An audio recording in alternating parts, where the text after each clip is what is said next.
आउ एक information release होकर आसर फार्मासीस्ट और मल्टीपर्पज हेल्थ वर्कर मेल कौन रोचे कौन डिटेल्स कहीदेवी वीडियो को कंप्लीट भाव में देखिए। सो मैंने चैनल को नुआ आसमें सब्सक्राइब कर बेल आइकन पर क्लिक कर ऑल नोटिफिकेशन को ऑन कर दिंतु। और जो मैंने व्हाट्सएप चैनल टेलीग्राम ग्रुप रे जॉइन होती डिस्क्रिप्शन में लिंक अच्छी आपने जॉइन हो जातु।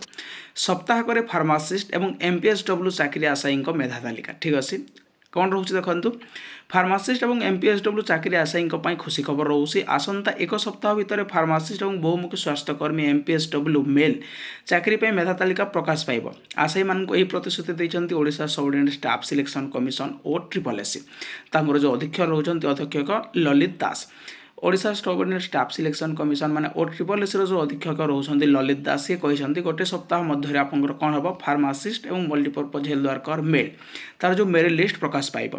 2023 राज्य सरकार पक्षर फार्मासीस्ट और मल्टीपर्पज हेल्थ वर्कर आप जो पदवी पूरण निम्नलिखित परीक्षा नहीं विज्ञप्ति प्रकाश पाई गत 2024 अगस्त 3 तारिख प्रकाश आपंकर परीक्षा होता और हजार हजार संख्यार फार्मासी छात्र छात्री यही परीक्षा देते किंतु चाकरी परीक्षा क्यों मैंने योग्य विवेचित हेले से तालिका एपर्यंत प्रकाश करा जाए नहीं।